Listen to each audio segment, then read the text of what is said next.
রামপুরহাটের বকটুই গ্রামে যে নৃশংস নরসংহার হয়েছে তার প্রতিবাদে রামপুরহাটে অবস্থান বিক্ষোভ চলছে রামপুরহাট পাঁচমাথা মোড় সদর মহকুমা অফিসের সামনে।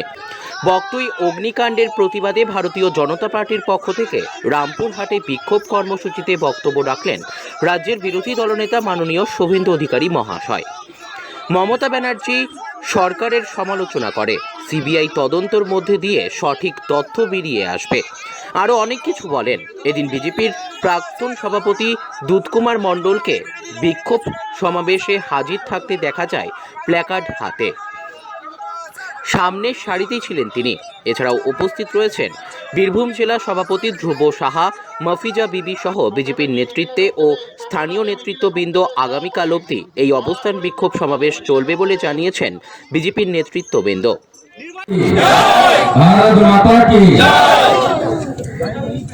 সমবেত অবস্থানে অংশগ্রহণ করা বিশ্বের সর্ববৃহৎ রাজনৈতিক দল ভারতীয় জনতা পার্টির কর্মী সমর্থক এবং শুভানুধ্যায়ীবৃন্দ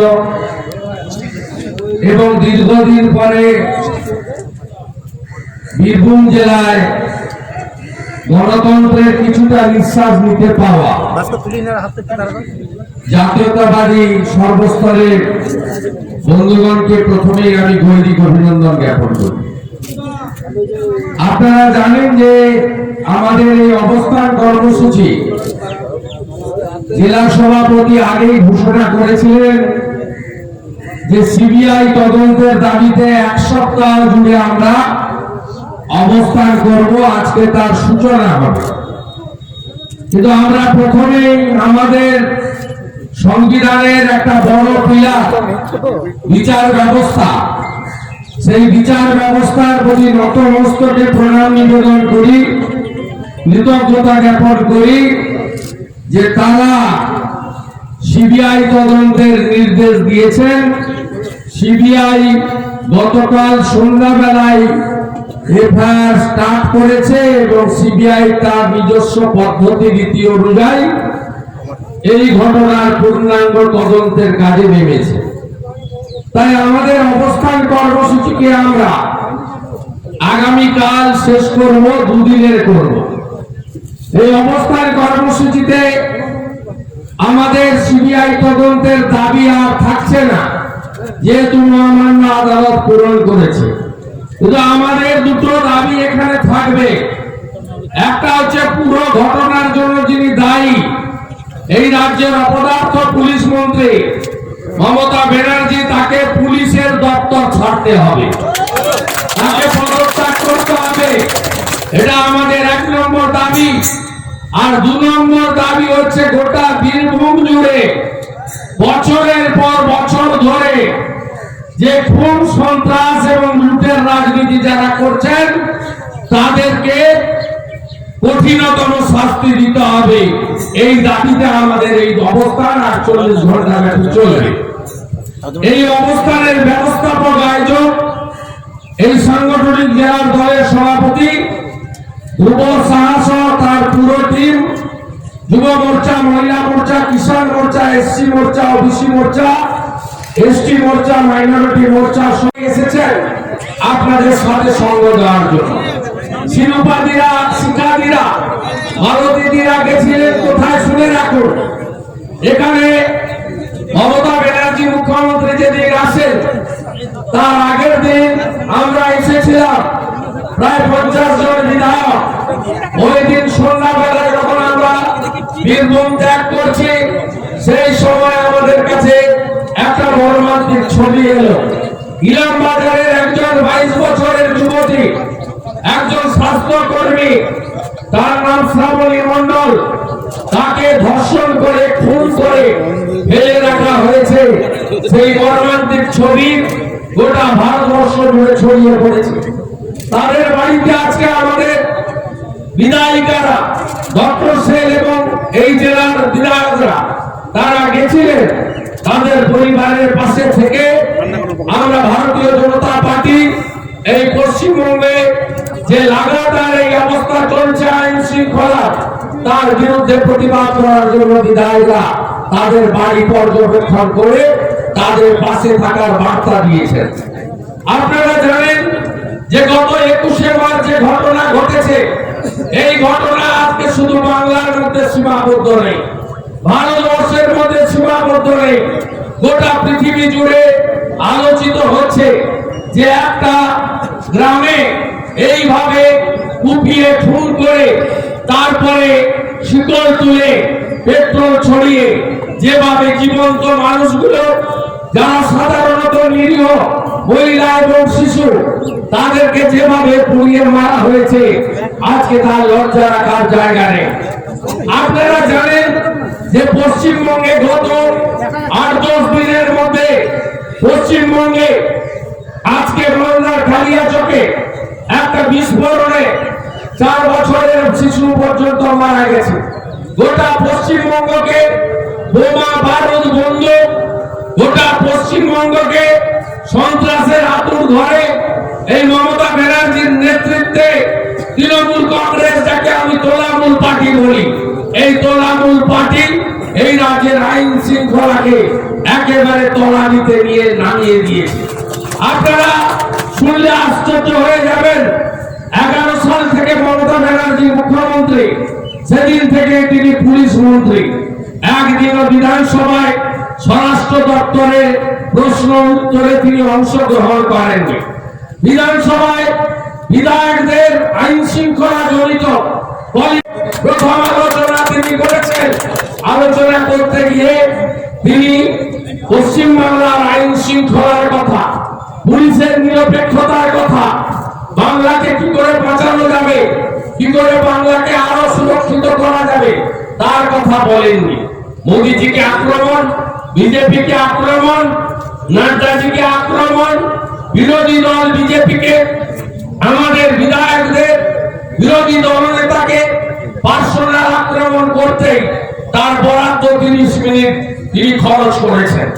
তার পরবর্তী সময়ে আপনারা এই ঘটনা এখানে দেখেছেন যে এখানকার উপপ্রধানকে খুন করেছে কারা? তৃণমূল কংগ্রেসের লোকেরা। উপপ্রধানকে খুন করেছে বখরার গন্ডগোল নিয়ে, বখরার তোলার ভাগ নিয়ে। খুন হওয়ার পরে আজকে তার পরবর্তী সময়ে কিভাবে 1.5 ঘন্টার মধ্যে গোটা গ্রাম জুড়ে সেই বাইক বাহিনী, যে বাইক বাহিনীর কথা দুধকুমার মন্ডল, শ্যামাদা, একটু আগে রূপসাহা এরা বলছিল, এই বাইক বাহিনী ব্যবহার করে 2018 সালে পঞ্চায়েতের নির্বাচনে পুরো বীরভূম জেলাকে বিরোধী শূন্য করা হয়েছিল, শুধু মল্লারপুরের একটা জিপি বাদ দিয়ে। আপনারা জানেন পরবর্তী সময়ে 19 সালে লোকসভা নির্বাচনে যে বুথগুলোতে সেন্ট্রাল ফোর্স ছিল না, রাজ্য পুলিশ ছিল, সিঙ্গেল বুথগুলো, সেই বুথগুলোতে এই লোকগুলোকে দিয়ে লুট করানো হয়েছে। এই লোকগুলোকে দিয়েই 2022 সালে পৌরসভা নির্বাচনে বোলপুরে বলুন, সাঁইথিয়াতে বলুন, রামপুরহাটে বলুন, দুবরাজপুরে বলুন, সিউড়িতে বলুন, প্রত্যেকটা পুরসভাতে আজকে লুট করানো হয়েছে। প্রথম থেকে বিরোধী দলের প্রার্থীদের আটকানো, বোলপুরে দোকানের ভিতরে ঢুকিয়ে তালা লাগিয়ে রাখা, তারপরে 2-5 জন 7 জন যারা থেকে গেছেন তাদের বাড়িতে একবার যায় বাইক বাহিনী, খোলা পিস্তল নিয়ে বাড়ির সামনে গুলি চালায়, তারপরে পৌঁছে যায় পুলিশ যে কালকে তোমাকে তুলতেই হবে, নইলে গাঁজার কেস দেব। এই করে গোটা বীরভূম জেলায় বিরোধী শূন্য পুরসভা তৈরি করেছে এরা। অথচ আপনি যদি 2014 লোকসভা দেখেন, 2019-এর লোকসভা দেখেন, 2021-এর বিধানসভাও দেখেন, তাতে দেখবেন এই বীরভূম জেলার শহর এলাকা, পৌর এলাকা অধিকাংশ ওয়ার্ডে ভারতীয় জনতা পার্টি এগিয়ে আছে, মানুষের আশীর্বাদ বিজেপির সঙ্গে আছে। তাই এই জেলায় গণতন্ত্রকে ধ্বংস করে একদলীয় শাসনতন্ত্র কায়েম করা হয়েছে। আর এটা হয়েছে কার প্রশ্রয়ে? মুখ্যমন্ত্রী মমতা ব্যানার্জির প্রশ্রয়ে। মমতা ব্যানার্জি কখনো এসেছেন শান্তিনিকেতনে বিশ্রাম করতে, কখনো এসেছেন মামার বাড়িতে কুসুমবাদে দর্শন করতে, কখনো এসেছেন প্রশাসনিক সভা করতে। সেখানে প্রশাসনিক সভাতে এই জেলার অশিক্ষিত একজন তোলাবাজ, একজন গুন্ডার সর্দার জেলার সভাপতি আছেন, তাকে প্রশাসনিক সভাতে বসিয়ে রেখে আইসিওসি, বিডিও, এসডিও, ডিএম, এসপিদেরকে তিনি নির্দেশ দিয়ে যান যে এই লোকটার কথা আপনাকে শুনে চলতে হবে। নিরপেক্ষতাকে ধ্বংস করে দিয়ে, গণতান্ত্রিক পরিবেশকে ধ্বংস করে দিয়ে প্রত্যেকটা সাব ডিভিশন ডিস্ট্রিক্ট জেলে যান, দেখতে পাবেন বিনা বিচারে আর্মস কেস দিয়ে 302 এর মিথ্যা মামলায় ট্যাগ করে অথবা এনডিপিএস কেস দিয়ে কত বিরোধী দলের লোককে, বিশেষ করে বিজেপি কর্মকর্তা সমর্থকদের তাদের জেলের ভিতরে রাখা হয়েছে। কথা বলতে পারবেন না, গণতন্ত্র নেই। আর অন্যদিকে পাঁচামি থেকে শুরু করে পাথর আর বালু, সেটা গোটা জেলা জুড়ে লুটের ব্যবসা চলছে। আপনারা জানেন আমাকে এখান থেকে প্রচুর বেকার যুবক ছেলেরা বলে যে গাড়ি ডাম্পার সব অচল হয়ে গেল। আমাদের কেন অচল হলো? পিনাকি দত্ত আর টুলু মন্ডল এরা মনোপলি ব্যবসা চালায়, এদেরকে রয়্যালটি এবং সমস্ত দিয়ে দিতে হয়। এরা যাদেরকে অ্যালাউ করে তারাই করে। আজকে আপনারা দেখুন, ভাইরাল হয়েছে ছবিগুলো, বাদুর শেখের বাড়ির ছবি, আনারুল হোসেনের বাড়ির ছবি। এই দুটো বাড়ির ছবি শুধু নয়, আজকে যদি প্রত্যেকটা গ্রাম পঞ্চায়েতে, প্রত্যেকটা পৌর এলাকায় খোঁজেন এমন ফাটা বাড়ি, যে লোকগুলো আগে ফাটা জামা পরতো, সাইকেল চড়তো, বিড়ি নিভিয়ে খেত, রাস্তার পাশে বসে তাস খেলতো, সেই লোকগুলোর পরিবর্তন কিভাবে হয়েছে বীরভূমে আজকে আপনারা চোখের সামনে দেখতে পাচ্ছেন। তার ফলশ্রুতিতে আজকে এই রামপুর হাটের এই মর্মান্তিক ঘটনা। আপনারা বিচলিত হবেন না, মহামান্য উচ্চ আদালত সিবিআইর হাতে দিয়েছে। আজকে লজ্জা থাকা উচিত এই মুখ্যমন্ত্রী, তিনি এখানে হেলিকপ্টার করে এসেছেন, কারণ তার নাম এখন আকাশ রানী। তিনি হেলিকপ্টার আর ট্রেন ছাড়া এই আকাশ রানী এখানে এসে কিছু টাকা বিতরণ করেছে। মারলোকে তৃণমূল, বলল কারা? তৃণমূল কংগ্রেসের ভোটাররা। জেলে গেল কে? তৃণমূলের লোক। আজকে সেই জায়গায় দাঁড়িয়ে পশ্চিমবঙ্গের মানুষের রাজস্বের টাকা সেখানে তিনি বিলি বন্টন করলেন। আমাদের কোনো আপত্তি নেই যে সহানুভূতি সিম্পেথি দেখে আরো দিতে চান, দিতে পারেন, কিন্তু এই ঘটনার জন্য তো দায়ী হলেন আপনি। বলছেন প্রকাশ্যে দাঁড়িয়ে, তোমরা সুটপুরে যেমন কেস সাজিয়েছ তেমন কেস সাজাও। এটা একটা মুখ্যমন্ত্রী পুলিশকে বলতে পারে? এই যে অশোক স্তম্ভ আর সত্যমেব জয়তে লেখা আছে, এটা খুলে বাড়িতে রেখে দেন, এটা আর কোন প্রয়োজন আপনাদের? আজকে বলছেন আনারুল পুলিশকে যেতে দেয়নি। আনারুল তাহলে সব জায়গায় পশ্চিমবঙ্গে এই ছোট ছোট আনারুলরা তারা থানা চালাচ্ছে, তাদের নির্দেশে পুলিশ যাচ্ছে। আমি ধৈর্য ধরতে বলবো জনগণকে। যেমন সুসপুরের ঘটনায় সিপিএম শেষ হয়ে গেছে, তেমনি রামপুর হাটের ঘটনায় তৃণমূল নামক বস্তুটা এই মুখিটা আপনার বীরভূম থেকে নয়, বাংলা থেকে উড়ে যাবে। জোট বাঁধন তৈরি হয়। আমরা দাবি করব তদন্তকারী সংস্থাকে শুধু মার্ডারারদের ধরলে হবে না, বাইক বাহিনীকে ধরলে হবে না, যারা ফোন করেছেন তাদের ফোন কল রেকর্ড করতে হবে। অনুব্রত মন্ডলের কল রেকর্ড আগে ধরা উচিত। তার সঙ্গে পশ্চিমবাংলার পুলিশ মন্ত্রীর ওই দিন কতবার কথা হয়েছে সেটাও প্রকাশ্যে আসা উচিত, কি নির্দেশ দিয়েছিলেন সেটাও আসা উচিত। আমরা দাবি করব নিরপেক্ষ তদন্তের মধ্য দিয়ে সমস্ত দোষীদের গ্রেফতার হবে। আর এই ইস্যু ভারতীয় জনতা পার্টি ছাড়বে না, দুদিনের অবস্থান হবে। তারপরে আপনারা আরো একটু গুছিয়ে নেবেন, গোটা রাজ্য জুড়ে লড়াই হবে। 10 তারিখে রামনবমী করবেন ভালো করে, 10ই এপ্রিল। আর 11ই এপ্রিল বীরভূম জেলা সিউডি ডিএম অফিস চলো অভিযানের ডাক দেবে।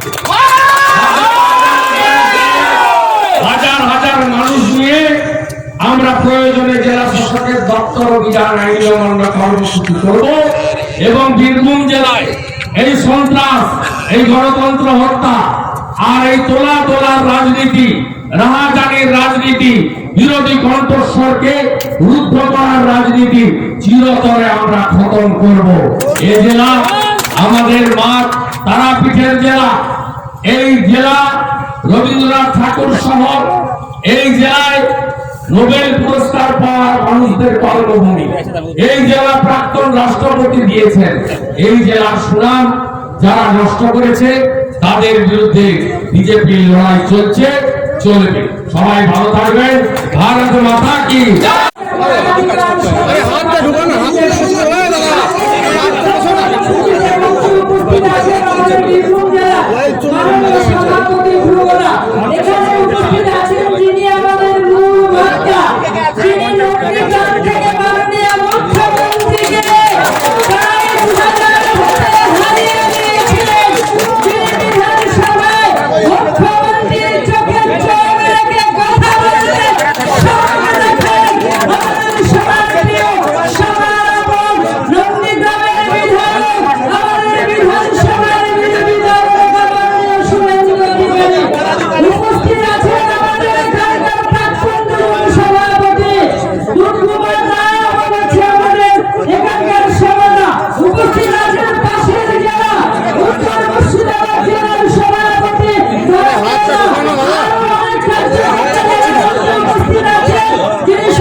ঢুকবে না।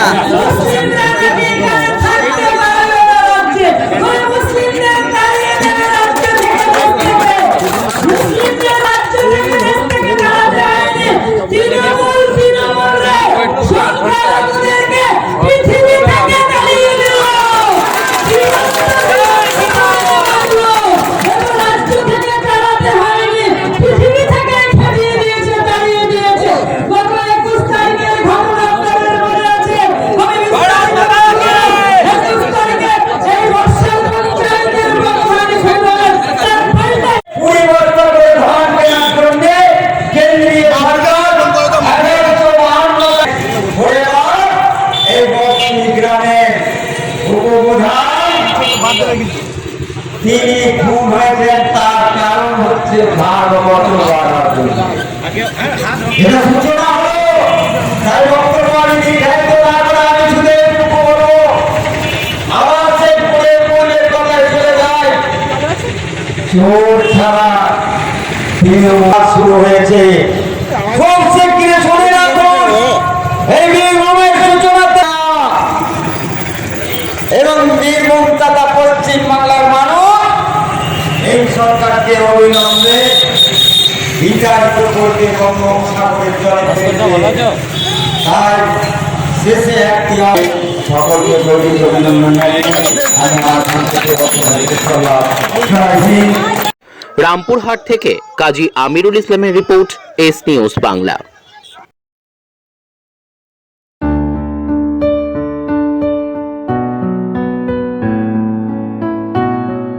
সুস্বাস্থ্য সবার আগে বাংলা। আপনার সুস্বাস্থ্য কামনায় মেডিকেয়ার জেনারেল হাসপাতাল। এখানে একসাথে সমস্ত বিভাগের সুচিকিৎসার ব্যবস্থা আছে এবং রয়েছে মডার্ন আইসিসিইউ এবং ডায়ালিসিস অ্যান্ড মাইক্রো সার্জারি করা হয় এবং এটি একটি স্বাস্থ্যসাথী মান্যতা প্রাপ্ত হাসপাতাল। মেডিকেয়ার জেনারেল হাসপাতাল, সরিষাদিঘি, কতুলপুর, বাঁকুড়া। আমাদের যোগাযোগ নম্বর 9434216662 ও 7872795077।